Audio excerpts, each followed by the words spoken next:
Sa pangalan ng dakilang Panginoong Jesucristo, nandito na naman po tayo sa pagpapatuloy ng ating gawain na walang iba ay ito po ang ikalawang bahagi. Ang tinatawag na pag-aaral ng tinapay o pag-aaral ng salita ng Diyos na siyang tinatawag na tinapay ng buhay. Na ito ang pagkain ng ating mga kaluluwa at espiritu. Ang una pong aralin, ngayon sa unang sulat ni San Pedro, sa Kapitulo 2, versikulo 4 hanggang 10. Ganito pong pagkasabi. Basahin ko pong muli. Na kayo'y magsilapit sa Kanya na isang batong buhay. Nasa katotohanan itinakwil ng mga tao datapwat sa Diyos ay hirang mahalaga. Kaya rin naman, gaya ng mga batong buhay ay natatayong bahay na ukol sa Espiritu upang maging pagkasaserdoting banal, upang maghandog ng mga hain na ukol sa Espiritu, na nangakalulugod sa Diyos sa pamamagitan ni Jesucristo. Sapagkat ito ang nilalaman ng kasulatan. Narito aking inilalagay sa Sion ang isang batong panulok na pangulo, hirang mahalaga, at ang sumampalataya sa Kanya ay hindi mapapahiya. Sa inyong nananampalataya, siya ay mahalaga datapwat sa hindi nananampalataya. Ang batong itinakwil ng nagsisipagtayo ng bahay, siya yung naging pangulo sa panulok, at batong katitisuran, at batong na pangbuwan, sapagkat sila ay natitisod sa salita, palibasa ay mga suwail, na dito rin naman sila itinalaga. Datapwat kayo isang laing hirang, isang makaharing pagkasaserdote, bansang banal bayang pag-aaring sarili ng Diyos, upang inyong ipahayag ang mga karangalan niyang tumawag sa inyo mula sa kadiliman hanggang sa kanyang kagilagilalas na kaliwanagan. Na nang nakarang panahon ay hinibayan datapwat ng bayan ng Diyos na hindi nagsipagkamit ng awa, datapwat ngayon nagsipagkamit ng awa. Napakaganda po ng aralin sa oras na ito. Kung atin pong itataas, kinakailangan natin na sa pamamagitan ng ating mga nakagawian na tayo namulat sa mga kasamaan dito sa ibabaw ng sanglibutan, mga pandaraya, pagpapaimbabaw o mga panananghili, mga panglalait, kinakailangan natin ibaba natin ang ating sarili sa kabila ng ating maraming mga kaalaman na ito'y lahat ay nagbubunga ng ipagkakasala ng bawat tao. Sabi po dito, kaya ng mga sanggol na bagong panganak ay nasain ninyo ang gatas na walang daya na ukol sa Espiritu upang sa pamagitan nito'y magsilago kayo sa ikaliligtas. Siguro po kung titingnan natin, marami na po tayong natutunan, marami na tayong nalalaman. Siguro naman, sa kabila ng katagalan natin ng buhay dito sa ibabaw ng lupa, marami na tayong napakinggan patungkol sa tinatawag na salita ng Diyos. Subalit, kung atin pong ilalagay ang ating sarili na tayo ay isang katulad ng isang sisidlan na walang laman, ay matatanggap natin ang mga aral na nauukol na nagmumula sa banal na kasulatan na dapat nating matutunan.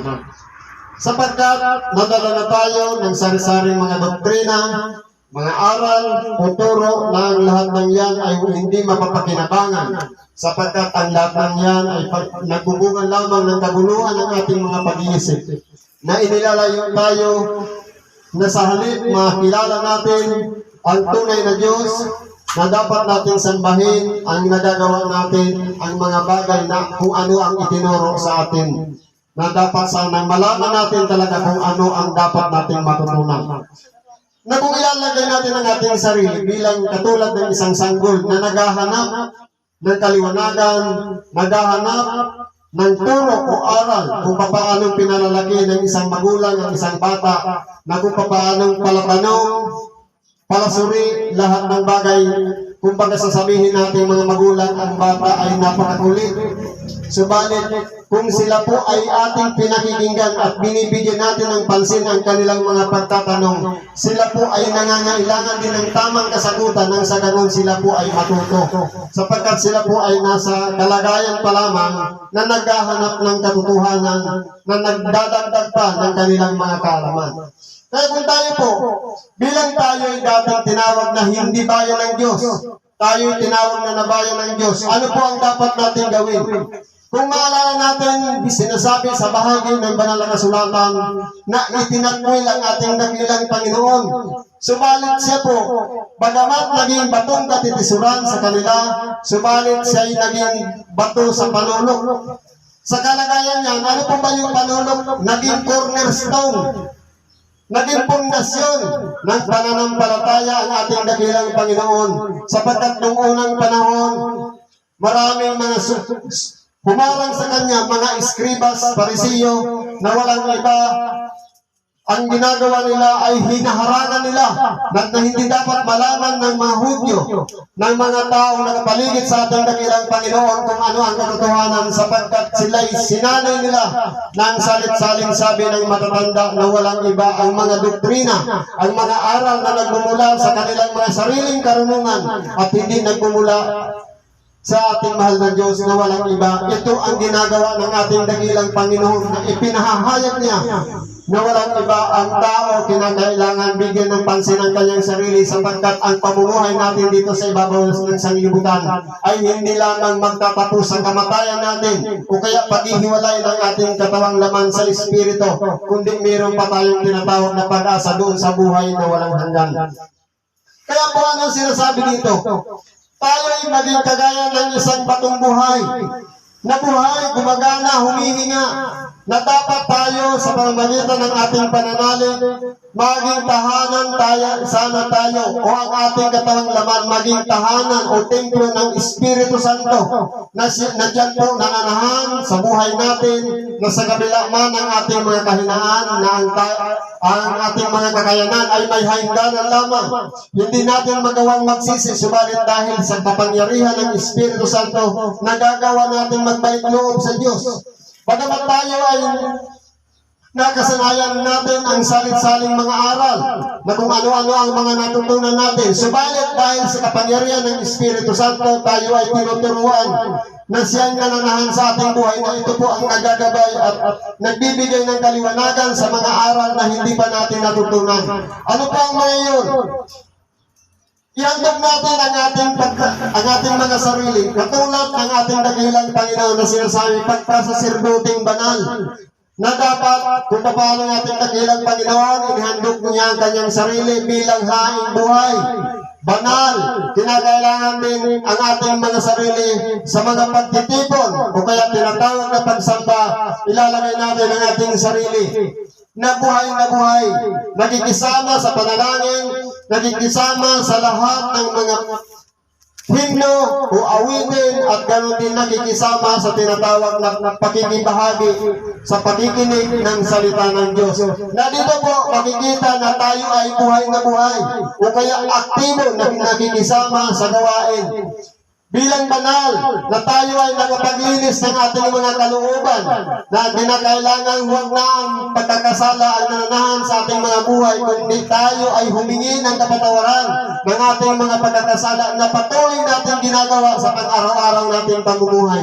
Pagamat mayroong mga pagkakasala na hindi natin nalalaman, subalit kung tayo po ibinababa natin ang ating sarili, katulad ng isang bata na humihingi ng liwanag, malalaman natin na nagkakasala na pala tayo. Bagamat sa kabila ng ating kabalisahan, akala natin hindi tayo nagkakasala.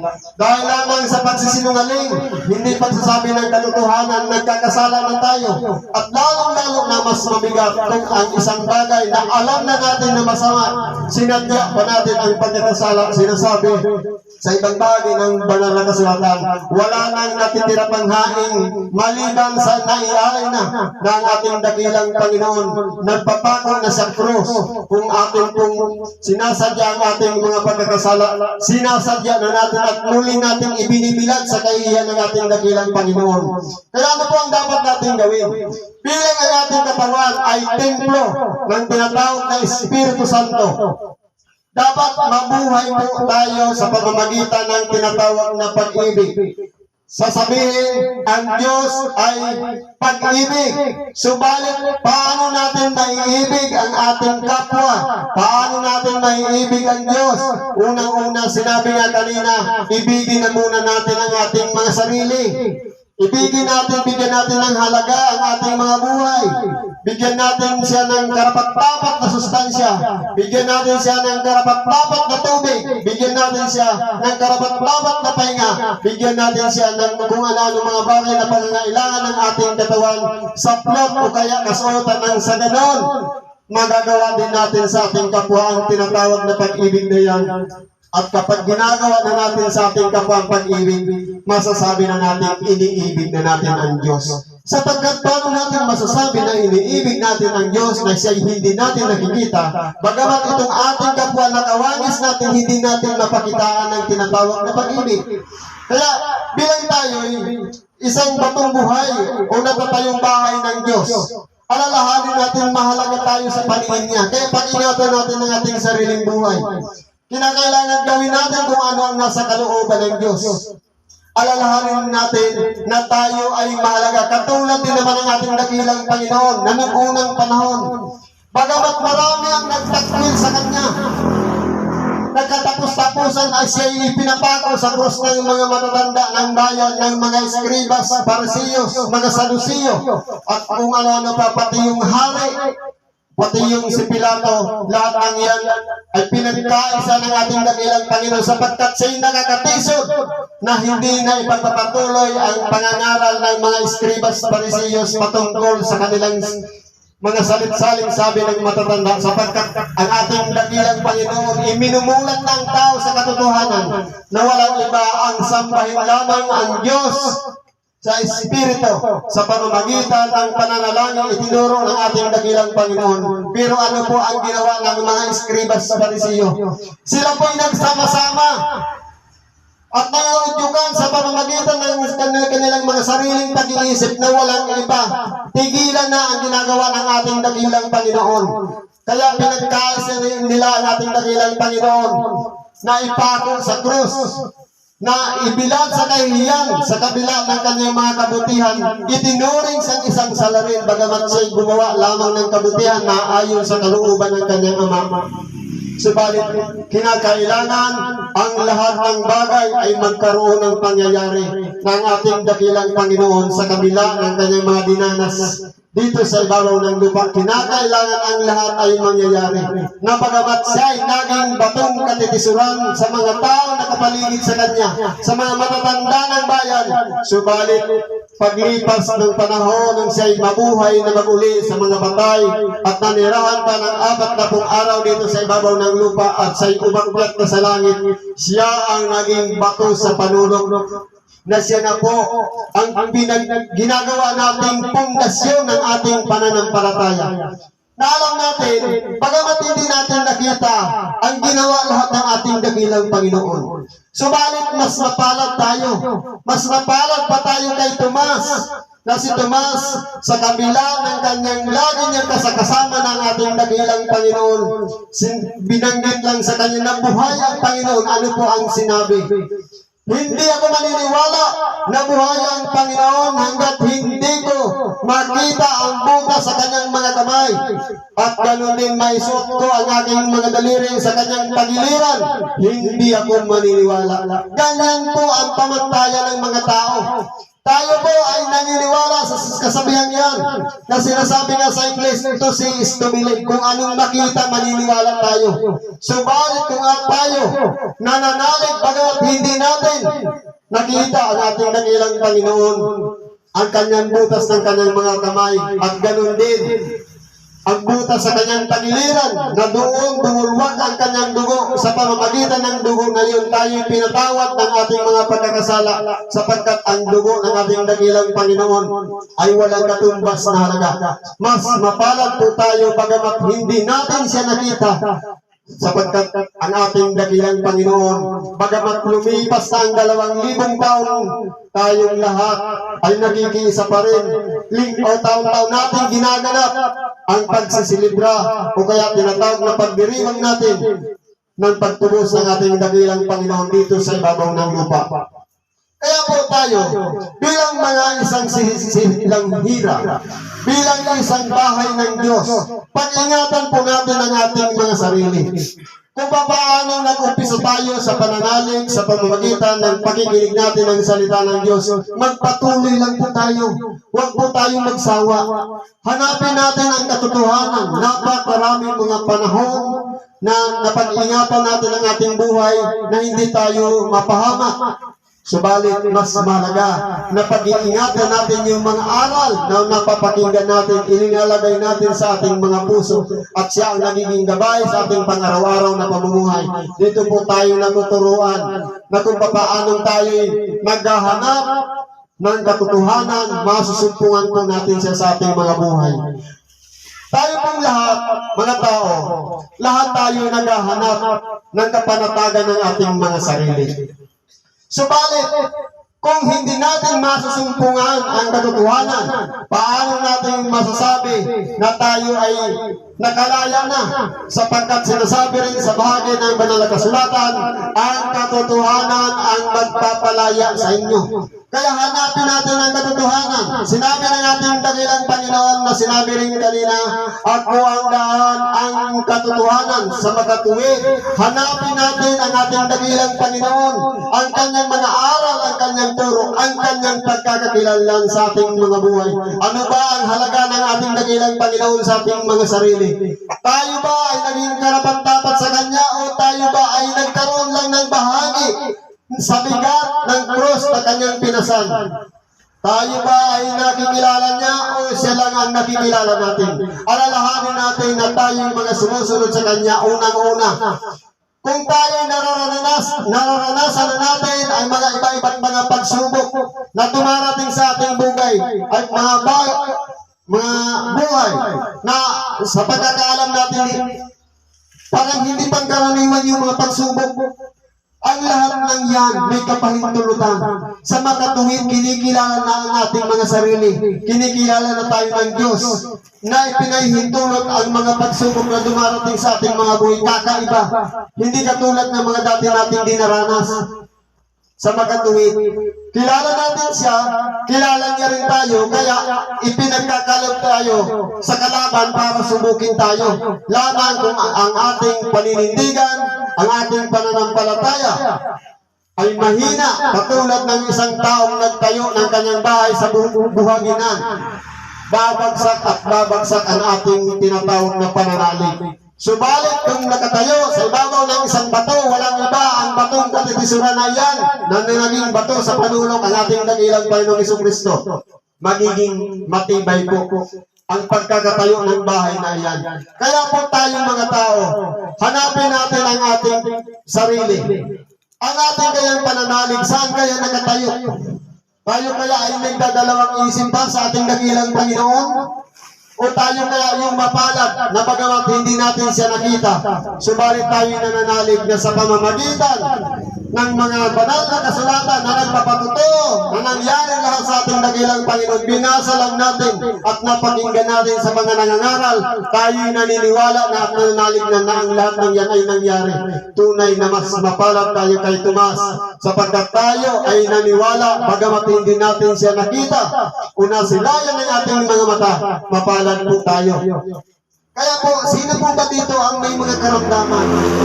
Alalahanin natin, pag-iisipin natin, pinahihirapan ako ng Diyos.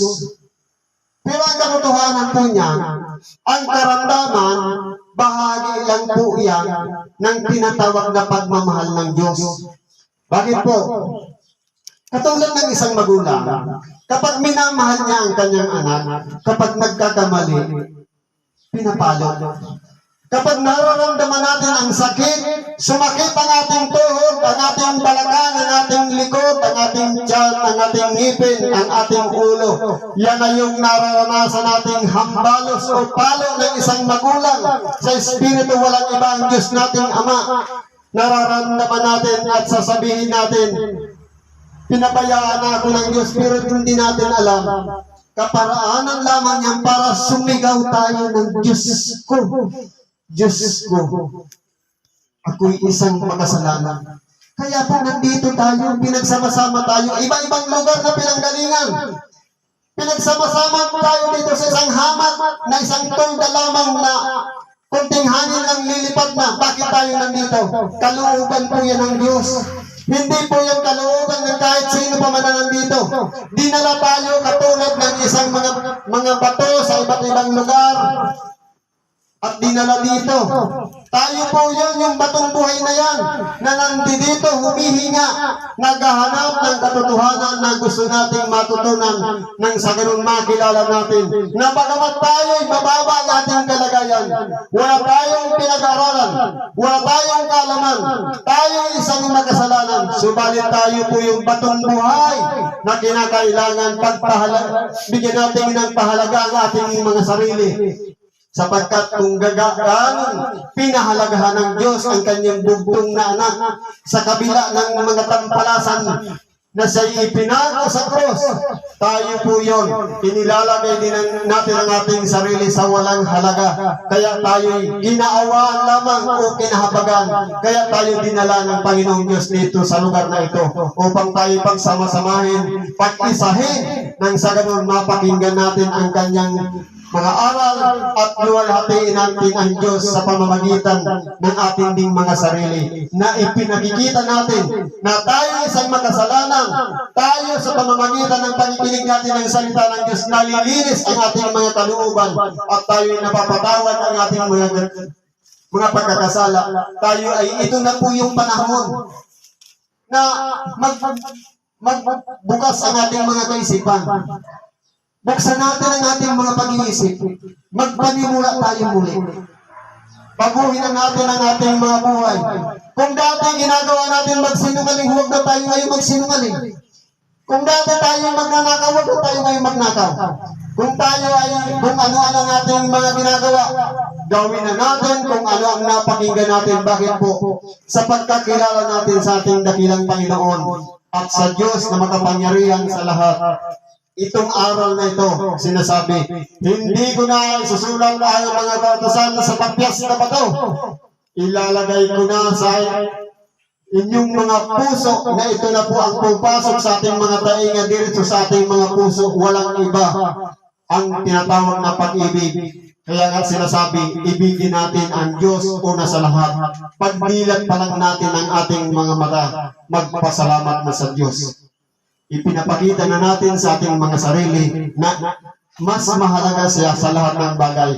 Pagdilat pa lamang natin ng mata, Diyos ko salamat at buhay pa ako. Pero kung tayo po, nauna pa yung paghimas ng manok. Sayang. Nalubat na. Sayang po, ano po ang dapat natin gawin?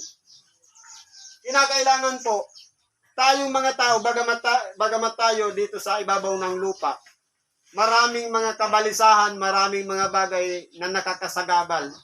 Paggising pa lamang natin sa umaga, magpasalamat na po tayo. Unahin natin yung magpasalamat sa Diyos sa halip na kumain, sa halip na magkape. Dapat unahin na muna natin ang Diyos. Ibigin ang Diyos una sa lahat. At ibigin din natin ang ating kapwa katulad ng pag-ibig natin sa ating sarili. Subalit kung ang ating sarili hindi natin pinaliliguan, paano natin masasabi na iniibig natin ang ating sarili? Napabaya na tayo sa ating sarili. Paano natin masasabi na maligo ka kapatid, tayo nga hindi naliligo? Kaya ano po ang dapat gawin? Una muna sa sarili, i-apply natin araw-araw ang pagmamahal natin sa Diyos, pag-ibig natin sa ating sarili, at kasunod na po yung pag-ibig natin sa ating